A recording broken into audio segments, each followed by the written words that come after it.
Tignan natin kung ilang kilo. Yo, what's up po mga kabakyard? Dahil mura yung live weight ngayon, susubukan natin magkatay.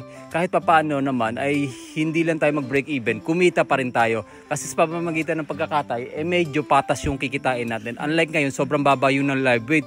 So bali masasambot mo lang taga yung pakain mo kapag ibinenta mo siya straight to the live weight taga. So ngayon guys, didiskarte tayo. Titingnan natin kung kaya natin ito i-market din sa mga paligid natin. Kasi meron naman tayong mga kakilala na rin dito.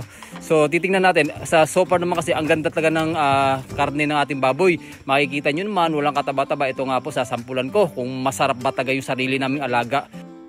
Ihaw-ihaw muna tayo guys. Titignan natin kung gaano ba kasarap at kalinamnam at gaano kalambot yung mga alaga namin ditong fattener. Sabi kasi nila matataba daw, pero so far naman kasi nung kinatay namin kaninipis ng taba. Kaya yung mga howler dyan, PM lang po kayo sa mga fattener na kailangan natin. Ito na nga guys, sasampulan ko kayo. Ito na nga guys, yung mga karning in-order sa atin. Balik kahapon to kinatay. Ngayon nga atin i-deliver ngayong umaga. So guys, samahan nyo ako sa pag-deliver. Balik kahapon pala dito sa amin nabili na yung ibang mga baboy, ibang mga karne. Samantalang doon sa kabilang barangay may order tayo ng 11 kilos. Gusto nga sana mga 20 kilos kaso maliit yung baboy kaya 11 kilos na mabibigay natin. Ito guys, may mga order na to may mga pangalan na to may kuha na at may bayad na rin. Gusto ko po sana ibigay lahat ng nakarne namin kahapon. Kaso kailangan din namin na magtira dito para amin rin konsumo.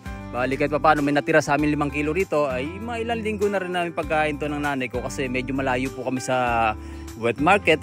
Kailangan din namin magtira. So ang dineliver ko lang siguro mga around 13 kilos pati yung nabenta rito sa amin. So nakabenta rin ako mga 20 kilos. Maliit lang yung baboy guys, mga around siguro mga 40 to 50 kilos lang yung live weight niya.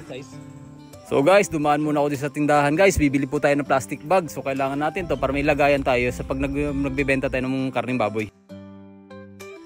Medyo malapit lang naman po yung pagdideliveran ko dito sa kabilang barangay lang. Bali, tinawag na sa amin kahapon.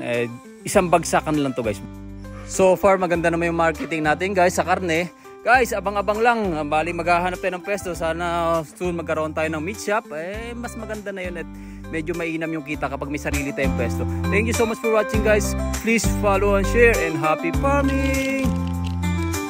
Dali lang kiluhin natin para... Dali lang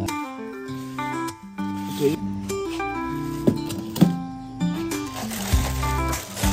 Okay. Eto. Saan ba tayo lalagay? Dito lang muna. Hey. Thank you.